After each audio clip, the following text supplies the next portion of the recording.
retour dans Success Stories, le magazine de l'N24 qui valorise et analyse les startups, scale-up et PME belges qui se développent et qui cartonnent. Alors avec moi sur le plateau, Grégoire de Pierrepont, bonjour. Bonjour. Alors vous êtes le CEO de Enerdeal. On va revenir sur Enerdeal. Passons un peu sur votre parcours. Vous êtes ingénieur civil de Louvain-la-Neuve. Vous avez un MBA que vous avez fait à Louvain, Vlerick, on va dire. Vous avez aussi différents postes de management dans des grosses boîtes. On le voit, Fabricom, Thales, IBM, en 2009 notamment. Là, vous décidez de lancer avec 4 associés pour lancer Enerdeal. Donc ensemble, vous quittez finalement une vie dans le grand corporate pour devenir entrepreneur et lancer Enerdeal. Alors, en lançant Enerdeal, c'est quoi finalement le problème que vous et vos associés avez cherché à résoudre?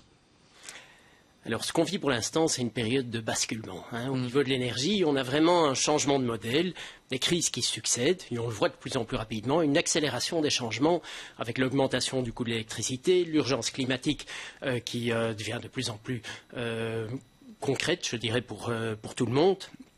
Le basculement également au niveau de mobilité, des voitures thermiques vers les voitures électriques. Et puis, ce qui est tout récent, c'est cette notion, cette priorité d'indépendance énergétique. Alors, ce que nous voulons faire en tant qu'Enerdeal, en tant qu'entreprise, c'est jouer un rôle actif dans ces différents changements et aider nos clients, les entreprises, nos clients B2B, à, quelque part, au moyen de solutions pragmatiques et concrètes de production d'énergie solaire, les aider à gérer ces changements et quelque part à transformer ces différentes difficultés en opportunités. Alors, transformer ces difficultés en opportunités.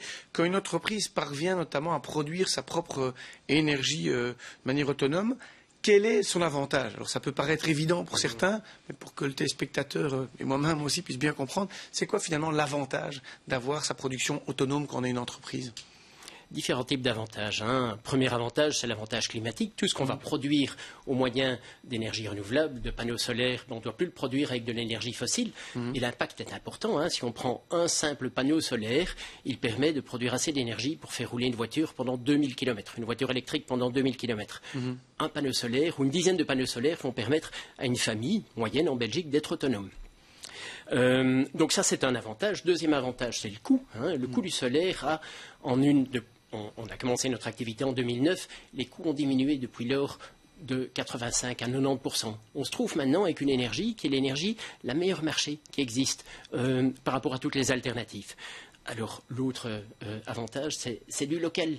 C'est quelque part, on ne dépend pas de matières qui proviennent de l'étranger, d'économies qui sont critiques. Voilà, et ça permet donc de produire de manière locale. C'est vraiment des circuits courts. Produire de manière locale, les coûts, on l'a vu, on verra aussi les besoins ont évolué aussi pour ces entreprises en matière de consommation d'énergie. Concrètement, vous proposez quoi? Parce que maintenant on a parlé de ça, mais la solution spécifique à Enerdeal, c'est quoi ce que vous proposez? Alors, des solutions intégrées de production. Ce sont des centrales de production d'énergie solaire, des centrales de grande taille, avec de plus en plus de l'intégration d'un certain nombre de consommateurs, comme les bornes de recharge pour voitures électriques, comme des batteries, systèmes de gestion de l'énergie aussi, mais le cœur de métier reste toujours la centrale de production solaire. Alors, il y a 2 mots que j'entends, on parle de service complet, on parle aussi de solutions intégrées. Service complet, ça veut dire quoi? Vous allez aller jusqu'à l'analyse du besoin? Oui, tout à fait. C'est vraiment couvrir l'ensemble de la chaîne de valeur, c'est-à-dire on va débuter avec effectivement la partie engineering, la partie analyse de la situation du client, les différents permis qui vont être nécessaires. Puis une fois que toute cette partie préalable sera réalisée et que toute la partie engineering sera réalisée, on va passer à la phase de construction. Une fois que la centrale sera construite, on va la maintenir. Donc c'est vraiment l'ensemble de cette chaîne de valeur. Et pour les clients qui le désirent, et c'est environ 50% de nos clients, on va également fournir le financement de cette centrale de manière à la proposer sous la forme d'une location. Donc on voit effectivement les différents points. Service complet, service intégré aussi. Je voudrais juste revenir sur la notion de intégrer. Ça, vous pouvez nous l'expliquer? Absolument.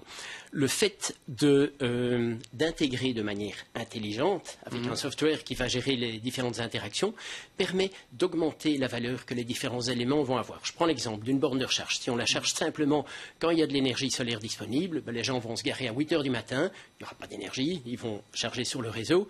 Et puis ensuite, à midi, quand il y aura de l'énergie solaire disponible, elle sera trop tard, la batterie sera chargée. En gérant ça de manière intelligente, on va diminuer ou limiter extrêmement fort la charge le matin, tant qu'il n'y a pas assez d'énergie, et on va la maximiser quand il y aura de l'énergie solaire. Et de cette manière-là, on produit davantage de valeur. On va vraiment pouvoir charger la voiture quasi exclusivement avec de l'énergie solaire. Alors vous avez expliqué tout à l'heure conception, on a parlé donc de conception, on a parlé de construction, de maintenance, et vous avez parlé aussi de services de financement. Quelle est l'attente et le besoin en fait du client entreprise en matière de financement de ce genre d'actifs? Financement, ça permet quelque part d'éviter à nos clients de devoir investir leurs moyens financiers, leur cash, dans un système de production d'énergie solaire. Qui serait considéré comme non-core par rapport au business de l'entreprise. Exactement. Qui va dire, bon, écoutez, je préfère investir mes capex dans autre chose. Voilà, dans mon activité à moi, c'est là-dedans que je suis le meilleur, donc c'est là que je veux consacrer à la fois mes ressources financières, mais également mes ressources humaines. Donc c'est ce concept, quelque part, de Solar as a Service qu'on veut décliner jusqu'au bout, de dire on fournit l'énergie solaire sous la forme d'un service tout compris, et on prend tout en charge, y compris l'investissement initial.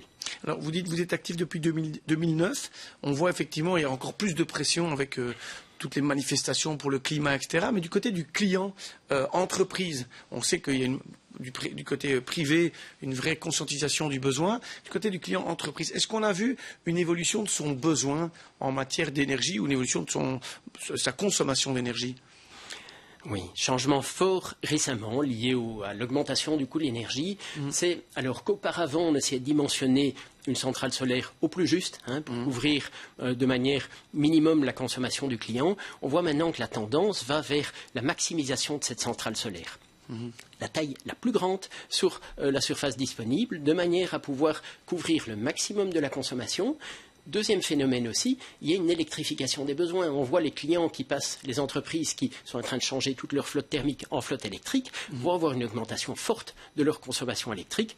Même chose pour les pompes à chaleur qu'on emploie maintenant à la place de chaudière pour le chauffage, même chose pour l'air conditionné, etc. Donc, anticipation de cette augmentation de l'électrification des consommateurs. Donc en fait, c'est vrai qu'on voit qu'il y a, à la fois ils font des efforts dans ces niveaux-là de consommation, et puis on a besoin d'un peu plus quand on doit effectivement avoir sa flotte de voitures. Donc paradoxalement, la demande d'énergie est encore plus, même si les gens sont plus parcimonieux avec leur consommation. Il y a aussi cette notion de puissance. Là-dessus, c'est quoi en fait l'argument? Il y a des gens qui veulent aussi beaucoup plus de puissance que d'habitude. Oui, tout à fait.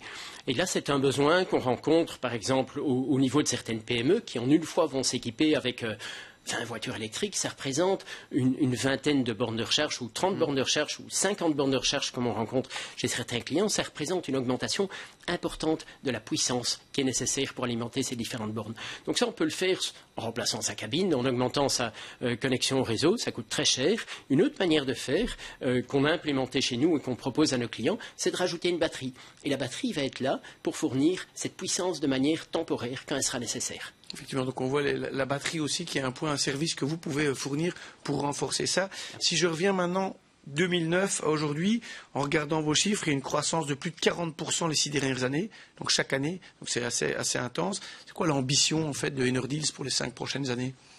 L'ambition, c'est de continuer. On a vraiment une mission importante. Il y a un marché qui est en augmentation très, très, très rapide. Donc, on veut poursuivre cette augmentation et cette rapidité et doubler encore notre activité d'ici 2025.